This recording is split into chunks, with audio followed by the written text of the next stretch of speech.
the was launched.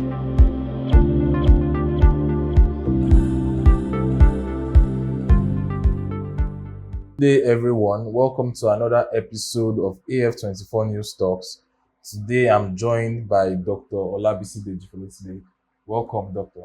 Thank you, Wisdom. Thanks for having me. How are you doing today? Very well. Thank you for asking. Today, we are going to be talking, as usual, about pertinent issues in Nigeria today. And the federal government announced suspension of duties and tariffs on importation of food commodities. So for about 150 days, the government is not going to collect import duties, and this is in a bid to encourage importers to bring in food into the country because of the inflation rate of affecting food prices in the country. For instance, since from data from March 2024 says that food inflation in Nigeria currently stands at 40.1%. So, and Nigerians all across the country have experienced shortage of food, astronomical prices of even perishable commodities as well. And I just want to discuss with Dr. Deji Folutile about some of the interesting details of everything that has happened so far. So first of all, what was your reaction when you heard about the suspension of tariff? Well, as any normal Nigerian that has experienced the astronomical rising cost of food items, the first thing that comes to you is to be happy that, oh, at least for me, my happiness is not even about the fact that foods will come in. Mine was the fact that it was born out of the fact that at least the federal government has admitted that we have scarcity. That it has also admitted that prices of food stuffs have gone astronomically high. That admission for me is a plus, because when you have a problem and you admit that you have a problem, people will tell you that that problem is probably 50% solved. At least they are no longer living in denial, because over time we've heard that, oh, there is this, there is that, but at least they've said, okay, food will come in, they will remove import duties on food. If that is done, because there is I said that carefully, because there is a difference between pronouncement and action. For me, I am not, from experience in Nigeria, I've grown to be very careful so that I can manage my expectations and disappointments. I don't get too excited over some things that are just merely pronounced until I see them. Maybe I'm a Thomas, but I think Nigeria has taught me to be a doubting Thomas when it comes to government policies. But be that as it may, should they bring in those food items as announced, I think it's a welcome development.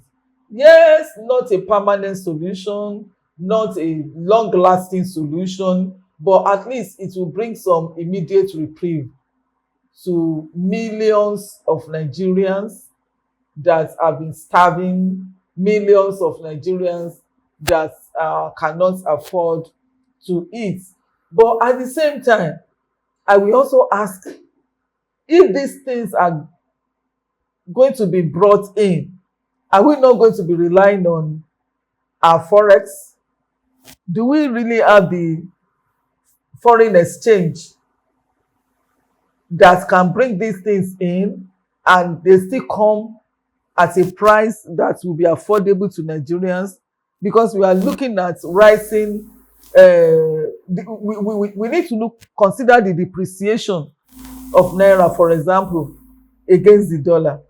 I know part of what government said was that they were going to control the prices at which these things were sold are going to be sold.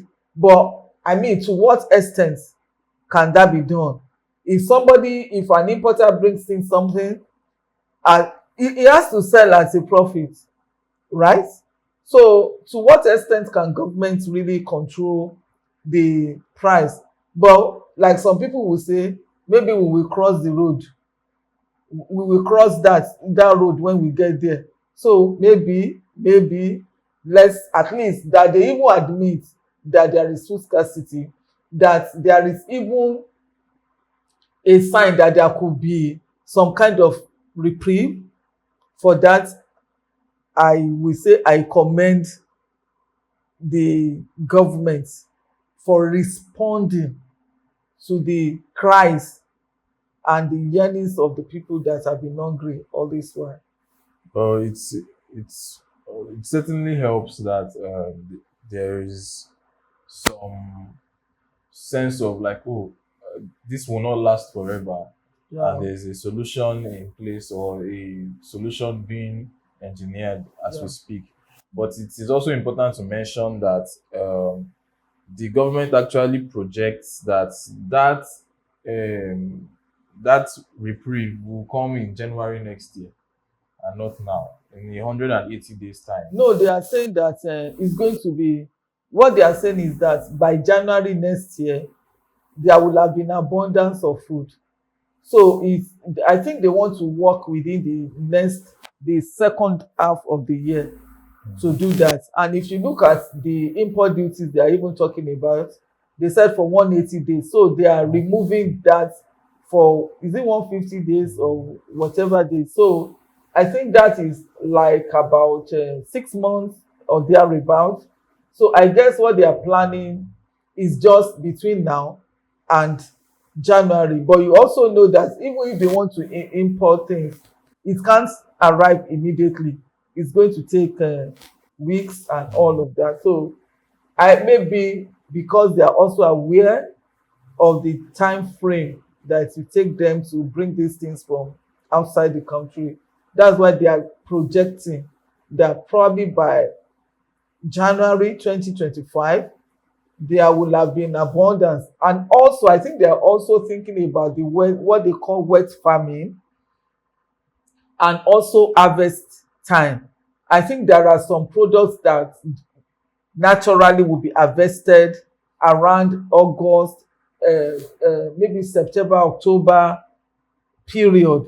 So if we are able to get a good harvest at that period, coupled with what they are bringing in, I guess things will be better. For example, when you look at something like tomato now, which was astronomically high about 3 weeks ago, and you look at other types of pepper, I think for those crops, I think naturally they are more harvested around September, October, or maybe October, November, December.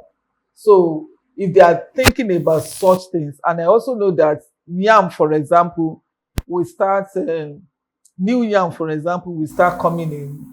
Maybe we are in July now. By August, we must have started seeing new yam by now. Maybe by August, September, it will have been in higher quantity. So probably they are looking at all of those things as a whole. But that notwithstanding, let's just, first of all, like I said earlier on, let us assume that what they say they will do is what they will do. You understand? However, there are also people that are expressing fears that you see that there are two sides to a coin. That something that will bring relief in the immediate can also constitute a problem even for local farmers, because if at the end of the day we don't curb inflation, the cost of farming continues to rise. At the end of the day, the local production may not be able to compete with the imported ones. in that the imported ones may become cheaper, and we now abandon our local production for the imported ones, which becomes a problem for the country again. So it's really a very complicated thing for a country that has not prioritized the importance of feeding its people. That's the problem. And I think that is one of the major problems of African countries in general. Food problem is a major issue. And it's because our leaders have not really sat down to devise means of feeding their people, which is what happens in the Western developed world. They subsidize agric, for example, in the United States of America. And one of the things that you will find in any developed country is that food is relatively cheap, because they know the importance of people being fed. It's a major failure if a country cannot feed its people. And what we are even seeing from the minister's pronouncement is the fact that the country, Nigeria, has accepted a problem of food scarcity. And let me tell you something, wisdom. In January this year, I attended an event where one of the local producers in Nigeria predicted that there was going to be famine in the country.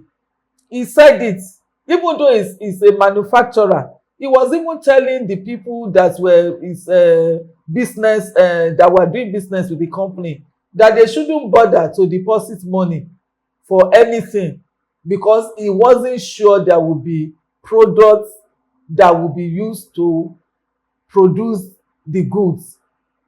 And I was just looking at him. That was in January. Lo and behold, here we are. We are talking about scarcity. And so many things are responsible for these things. And I hope you are going to get there so that I don't preempt your next question. Well, it's just what I was about to say, that how did we get here? Nigeria is a country that 35% of its working population is in the agric sector. In fact, according to the data that we have access to. And it just is very interesting that a country that had a history of, we talk about having pyramids of food stuff, and now we are in a place where we can't even feed ourselves, not to talk of exporting and getting value from these products. We have cash crops that we can't even make use of to make money for the country. We don't even have enough of it to even feed the country itself. So it's just like, where does this problem really stem from? How did we get here? Yeah, thanks for that question. I think I would like to look at that in different ways. You spoke about 25% of Nigerians, 35. Yeah, I will ask again, what type of farming do they do? How much of technology is involved in the farming that they do? I went to Oyo State sometimes, I think 2 months ago, and I listened to the governor of the state talking about the number of people that are farmers in Israel. I don't know. I'm not sure of the figure he rolled out, but they are not up to 11,000. And he said that is the number that is feeding Israel and even doing exports. For all you care, the number of farmers in the US may not even be up to 50,000. So it's not about the number, the percentage. It's about the technology that is being used. It's about the type of seedlings that are being planted, the yield. What is the expected yield? What are we still doing? It's about the kind of farming. How mechanized are our farming system in Nigeria? So, you can be putting in efforts and getting little. if we don't make use of development that other countries, if we don't do smart agric, which is what is being done in other parts of the world.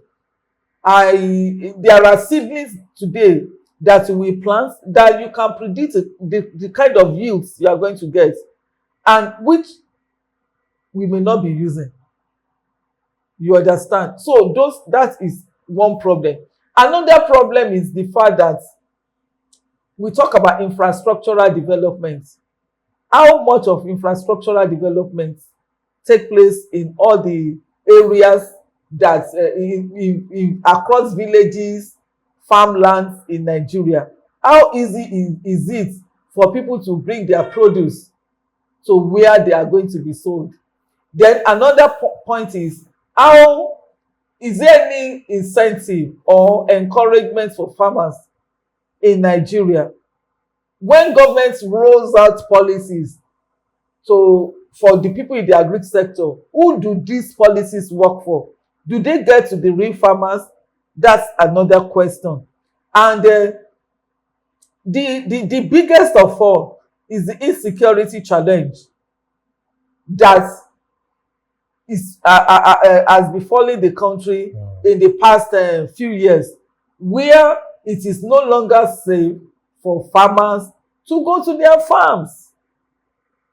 You go to your farm, there are some people there, kidnappers, bandits, terrorists, or whatever you call them. They kidnap people, they kill people. So they threaten people, and out of fear, people no longer go to farm. That has a great implication. And the sister of that is all these cattle here and there that go about grazing on farmlands. You plant, you spend your money, you invest money to plant, and at the end of the day, you see some cattle. We see videos of these things, and they just come. Your maize farm, your rice farm, they just eat it up, and nothing happens. Those are the problems, and those are the things that got us to where we are. There are consequences for actions. Whenever there are actions, and those who are in authority, who are supposed to nip things in the bud, when they fail to do so, the consequences of that is what we are seeing. Those are the things Nigerians are feeling now. And that is why, one of the reasons why I am not even too excited, even about bringing things in, because for how long are we going to do this? And it's very interesting, though, that it seems like this sentiment is not something that was lost on the government, because this is actually a change of tune. When we look at the history of what happened this year, we have now they are saying, oh, there's going to be a price control board, so to speak, to make sure they regulate the price of farm produce, but of imported food. But in February, I remember President Tinubu saying there is not going to be any price boards. We're not regulating the price of imported goods. I also recall him saying they are not going to be importing food. And that was in March. And now we are just a few months later. So I think there's a familiar thread of the government changing its tune and changing its strategy, and somehow everything coming back almost full circle, but in a negative way, because we saw it with subsidy, where the cost on the country kind of tripled, and still the cost of fuel tripled with it. So we lost on both ends. And so what do you think about even the overarching reputation of this government when it comes to making decisions and rescinding decisions and so forth? Well, the truth of the matter is that you can look at it in two ways. The first way is that, which is the way they would like to look at it, that, okay, yes, in March we said we're not going to do this, but now we are doing it because we are responding to the yearnings of the people. But if you want to look at things holistically, you will see a government that does not know that lacks direction. And you will also see confusion. And that is the problem. Because it's obvious that we don't have a well planned strategy. When you have a strategy, yes, I know that they have what they call whatever 5 major plans of the president's administration. When you have a strategy, you are going to look at all angles to it, the pros and the cons. For example, is it good to remove fuel subsidy? Yes, but was the method used okay? No. Do you get it? So when you look at the pros and the cons of a thing, then it will help you to approach it. Is it good to make naira and to unify the exchange rate? Fine, but how do you go about it? So you see clearly that that finishing touch is not too clear about the way this government does its things, and that is why we see all those back and forth policy somersaults, this one today, another one tomorrow. That's the way I can assess it. And if they don't change, I don't know what is going to happen, because we need to really know where we are going. Now people have reported that we are even subsidizing petrol, that what we are spending on subsidy now is even more than what we were spending before. And that shouldn't be a surprise, because the naira has been devalued. How many percentage? Yes. So it's natural. Then another thing with the food stuff that we are even talking about, even if we boost food production in Nigeria, even if we do everything right, even if security is 100%, already this naira has been depreciated by about 300% with the removal of fuel subsidy. So no matter what we get, it's going to be expensive. You cannot expect to get a basket of tomato at the rate you got it last year, because transportation costs will go into it, other costs will go into it. The people producing will also spend the money, the proceeds from this thing, to do other things that have also gone up. So that is a vicious cycle, and that is why before we take any decision, we really need to plan carefully, looking at the effects on the populace. Well, the Nigerian populace is still going to continue to experience this, at least for the short term, but there's hope that in the next 180 days at least, we'll see a significant turnaround in our situation. And until then, we are going to keep monitoring everything going on, coming out from the government's mouth and also from the mouth of the people. Thank you for joining us again on this episode. Thank you for joining us again, Dr. Dejusile. Thank you for having me. If you enjoyed this episode, subscribe to this channel, AF24 News Stories.